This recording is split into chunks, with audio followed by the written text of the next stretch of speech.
Hey everybody, hi ladies, hi viewers. This is Cindy, Palm Springs Cindy, and I'm coming to you kind of late, 6:25 on a Saturday night. Reminds me of that Sam Cooke song about something about Saturday night. Can I think of it? No, but anyway, I do have notes down here. Look at this cute little, yes, she can. I need to hear that. And I have taken some notes of things that I want to talk about and share. A couple videos ago, I told a story about my mother, and it got rave reviews. And many of you said, "Tell more stories about your mother." I was like, okay. And so of course I'm starting to think about, stories I could share. Well, of course, can I think of anything? No.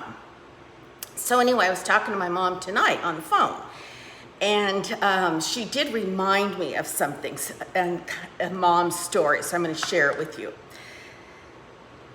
For those of you who don't know, I'm Palm Springs Cindy, and I'm 69. I'll be 70 next week. And going through a life transition, recently moved, and so anyway, that's sort of the context of the background.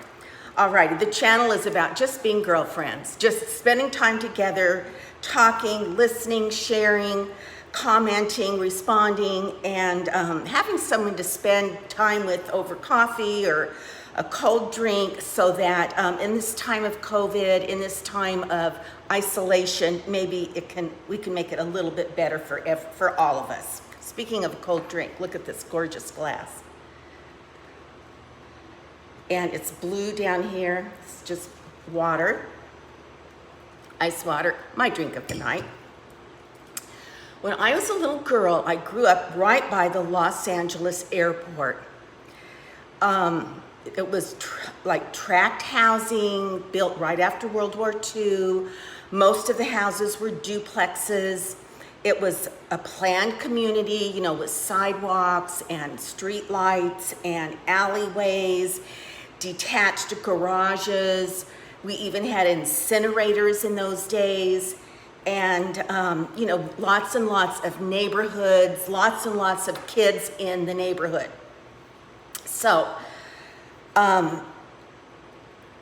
the people that lived next door to us, they ended up buying. Well, actually, it was like what we used to call a doughboy swimming pool. They call them above ground swimming pools now. I think they started out with one of those. They had a slew of kids, and they had a big backyard. But then eventually, they had a real swimming pool put in, a real one, underground with cement and everything. So, and we only had a few friends that had pools like that, because, that you had to be rich to have a pool like that.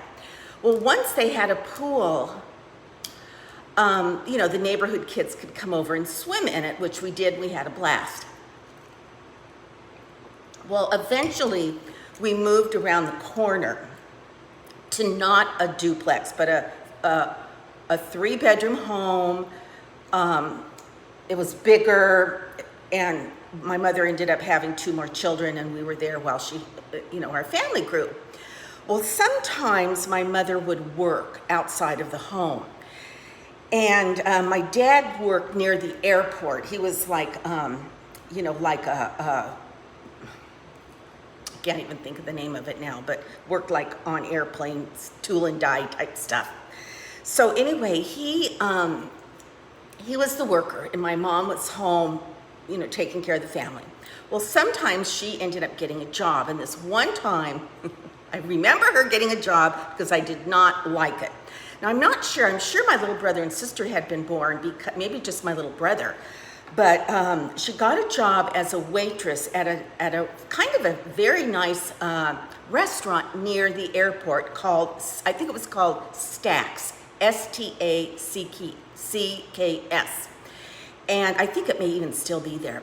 But she had a little uniform that she wore with an apron, and she would get, by the time us kids were probably ready to go to bed, that's when her shift started. She worked like the night owl shift, so that basically we would be asleep most of the time she was at work. But of course, I was still a brat and didn't want my mom to be gone. Well, anyway, she went to work, and one of the things that she told us, my sister and I'm the one I think that enjoyed hearing it, was that we had this cylinder, one of those cylinders of oatmeal, dry oatmeal that, you'd use up. So we had an empty oatmeal cylinder. It wasn't a box, it was cardboard like a box, but it's the round one. And so she said, every day when I come home, and she did, she said, I'm going to empty my pockets and all of my tips are gonna go on the bedspread. I'll just throw them on the bedspread. And then you can pick them all up, you can count the money, and you can put it in the empty oatmeal cylinder box. Cylinder, that's oxymoron, I think. So it was, in her little way, it sort of appeased me that, if she had to go to work, and I was like, I don't want you to go to work, and making a scene, then she would say, well, don't forget, when I come home, I'm going to have tip money. And once the oatmeal thing gets full, we'll put that money in the bank. And anyway, we were saving for what I thought we were saving for our own swimming pool. You know how I love my swimming pools. So anyway, sure enough, she probably worked until closing time, which is probably 2 a.m.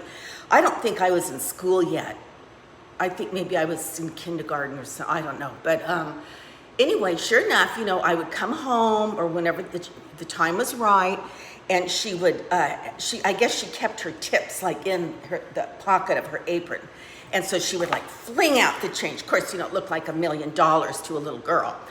And I was so happy, and then I collected all, and I put it in the oatmeal jar. Then we kept the oatmeal jar in our linen closet where I could reach it and I could see it. So anyway, that was, I'm not sure how long she worked there. I'm sure she made good money. She was young and beautiful and worked that evening shift when all the pilots and that's a real happening area down by the LA airport. It is to this day, and it was back then too. So anyway, that was kind of a fun story. And, speaking of mothers working, I thought about this, not very often did my parents ever go out. They had children, but even when it was just my sister and I, and we lived in that little duplex, and they were new, young marrieds, they didn't really go out. And the 1 or 2 times they did go out, I just remember I was horrified. I was horrified that we would have a babysitter.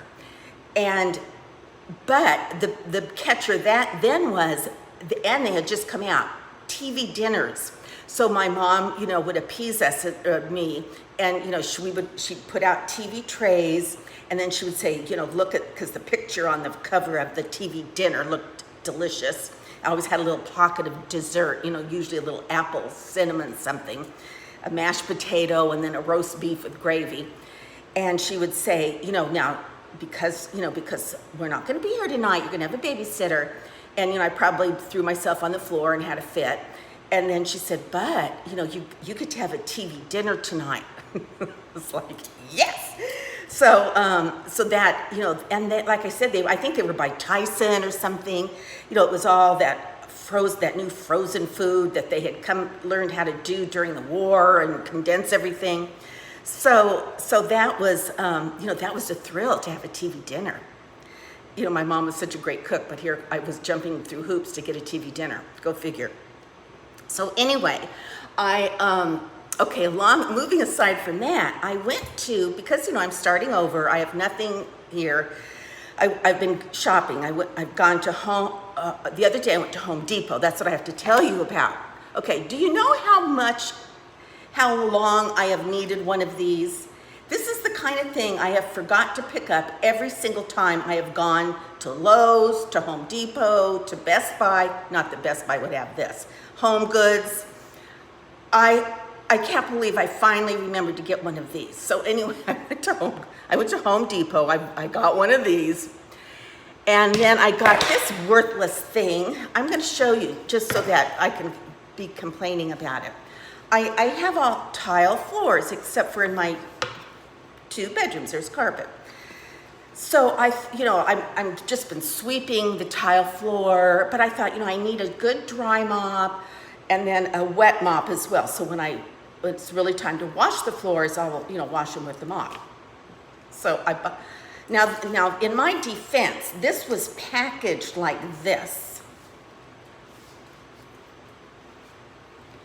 So I thought, that looks like a good, kind of a thing, and it was like microfilter and anyway, so it was all packaged up. Well, look at this. It's got the tiniest little handle. You have to be like 3 feet to, I thought, well, surely this handle extends. No, it does not extend. And this is the cushion. It's not this long. It's this long. But the way it was packaged, it made it look like it was hardy.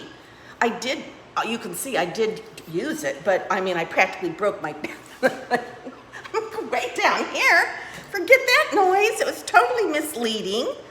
So I don't like that. Then I'm going to take the camera over here with me and show you a couple other things that I purchased. Follow me. Okay, I did get these darling glasses. I wanted to share them with you at Home Goods, but see how green, mine that I'm using is blue. And I like them because they're nice. They hold just the right amount of beverage. Pink, and then there's a yellow one, but it's in my dishwasher. So forget that. Okay, then I bought one of these because I did buy a bucket. And I'm going to do warm water, and then I'll mop my floor using warm water in this dealio. Because, I've always had a housekeeper. I've never done this. Well, I did before I had a housekeeper. Then I bought this. I have to have a squeegee for my shower doors. My other shower, we didn't have doors because we didn't want to have to squeegee. And I have to wash windows. So anyway, I got one of those. Then I got one of these. I've been trying to find one of these so that I could put a wreath on my door. And they had these out by the Christmas stuff at Home Depot. Then, I don't know why, but I did somehow I bought 2 of these. That yucky one, I probably meant to put one of these back, and then I didn't. And then I got this one. It's a microfiber mop. And hopefully the handle is a little longer than the other one. So, because I want to be able to just Swiffer my floor, but I don't like Swiffers. So this is nice and fluffy, and I'm hoping it will catch the dust on the floor. Because this darn thing, look at that stupid. That is so tiny. It's so short. I can't even believe it. I can't get over it. So anyway, that is those are my Home Goods. Now, this morning, you're going to be so proud of me. Where I sleep, where my bedroom is, I can look out my bedroom window into my backyard. And so, Shelby goes out there and she lays on, I have turf grass, it's not real grass.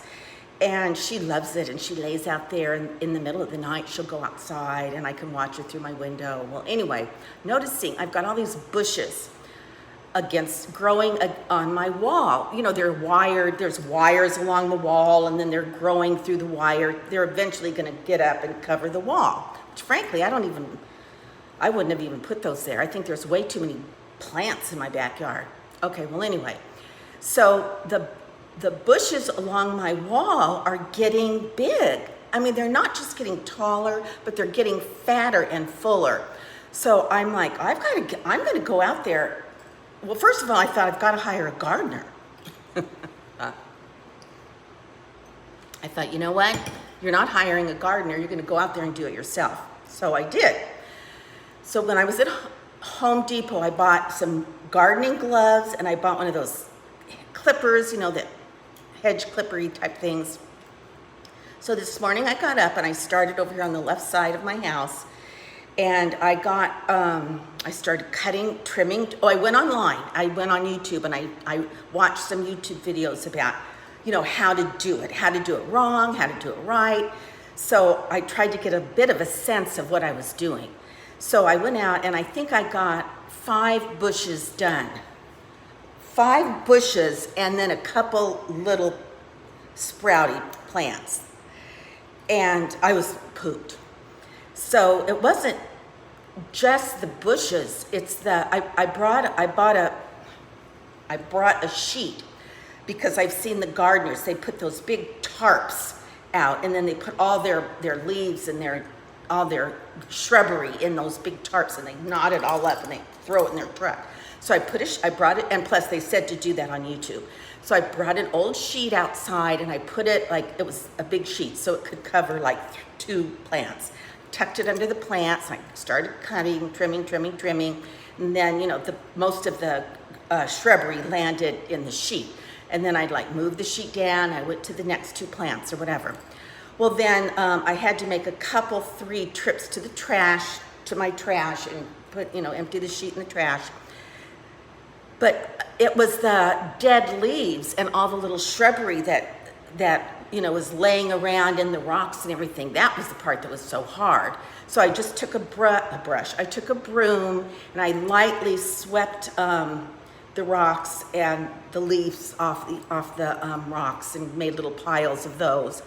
Got those picked up with my and with my dustpan. And so anyway, I mean, that took a toll on me. I worked for a while, and then I'd come back in, and I'd kind of sit and have a cold drink, then I'd go back out. But I was into it. And I figure, you know, it would take me about 4 days to do the whole yard. So to make a kind of that story shorter, I did call a gentleman that is going to come over tomorrow, take a look at my yard, and because like I have lights out, I have some things that have been delivered that I need to have put together. I just can't do. I don't know how to do that.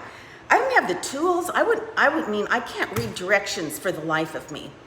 I mean, I probably could, but for example, I bought a hose. Now my girlfriends and my mom said buy like a 50-foot hose, and then my girlfriend said buy one of those flex hoses because they're lighter and they're easier to drag around. So I did just that. But then I also bought, I'm gonna call it like the nozzle that you can, you know, press, and then you can have mist or shower or center or whatever. I bought one of those to go on the end of my hose.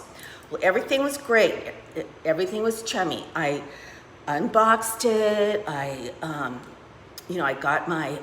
hooked it up to my water faucet outside, and everything was great until I turned that gun on. I don't like to use that word, but you know what I mean, the hose handle thing that shoots the different sprays. Well, it wouldn't come out. The water would not come out. So I don't know what I'm doing wrong. So I undid it, you know, and I turned the water off, you know, is there water coming? Because the hose fills up. And so I knew there was water in the hose, but I couldn't get the water from the hose out of the spray gun. Who knows what I'm doing wrong? I don't know. Now there are little toggles on the spray thing that I couldn't move. So I'm gonna go out later and see if I can figure and toggle them and see if I can move them, because maybe those have to be turned a certain way. But I took it off, I looked, that's just the hard part about living by myself. Drives me crazy because I want to do things, and then I don't, I have a roadblock somehow in my way, and then I can't do it. So, okay, you guys, I'm exhausted. I'm exhausted from thinking about my hose. But I'm also, I love looking out on my patio and it looks so neat and clean, at least on that side. Not over there yet. So, all right, you guys, this is Palm Springs Cindy saying, P.S. I love you. Mwah. And until our next conversation.